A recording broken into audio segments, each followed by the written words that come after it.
3 دقائق لكل شخص، ما في دقيقتين. مشكلة. عايز 3 دقايق ما فيش مشكلة. عايز 5 دقايق ما فيش مشكلة. 3 دقايق ب3 دقايق. لا، 3 دقائق أو دقيقة، 3 دقائق جيد، ما في مشكلة. 3 3 دقائق دقائق ب3 كافية. دقائق إن شاء الله. واللي هيبتدي مش هو اللي هينهي طبعا. نعم، ما عندي تحب أنت أي تبتدي مشكلة. ولا أنا تبدأ أبتدي؟ أنت، أبدأ أنا، أما تريد لا يهم. طيب لا اختار، عشان على أساس إن ما في مشكلة. لو عايزني أبتدي أنا ما في مشكلة. ما في مشكلة، فقط طلب رجاء أن تكون المناظرة باللغة العربية وليس باللهجة العامية، رجاء. إن شاء الله بإذن الله تعالى. وأيضا ممنوع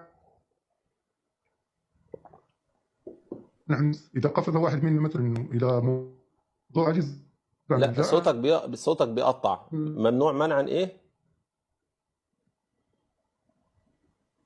لا، هذا الصوت، أنا صوتي جيد. لا صوتك قطع في كلمة ممنوع منعا. المشكلة عندك أنت وليد. طيب ممنوع بشكل جيد. ممنوع منعا إيه؟ قلت ممنوع منعا كليا الخروج عن موضوع الحلقة رزيز الخميس وما جرى يوم الخميس. إذا قفز واحد منا إلى موضوع آخر يعتبر لا ما في إن شاء الله. ما في خروج بالموضوع. ما في خروج إن شاء الله. ما في خروج. هل تقبل أن نستقبل الأسئلة إن شاء الله حين تنتهي المناظرة؟ هل تقبل يا وليد؟ يعني نستقبل الأسئلة من المتصلين إن شاء الله ما في مشكلة إن شاء الله. نعم. كم مدة المناظرة تبقى؟ ساعة ونصف؟ ما هي أنت قلنا 10، 10 في 3 يعني هتبقى ساعة، حوالي ساعة. جيد، ساعة. ما في مشكلة إن شاء الله.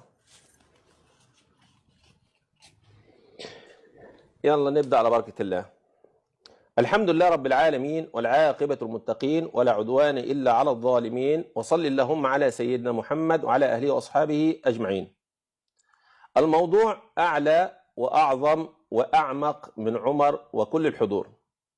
فالفكر الشيعي والفهم الشيعي لهذه الرواية يجعل من النبي صلى الله عليه وسلم يخالف صريح القرآن متعمدا، ويلقي بالقرآن عرض الجدار، ويركن إلى الذين ظلموا ويخالف القرآن. قال الله عز وجل: ولا تركنوا إلى الذين ظلموا فتمسكم النار.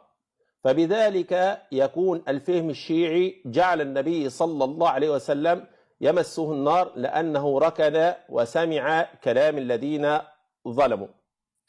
وبالفهم الشيعي أيضا لهذه الرواية التي جاء فيها النبي صلى الله عليه وسلم وضيع الكتاب، ألا وهو كتاب الهداية، بسبب امتناع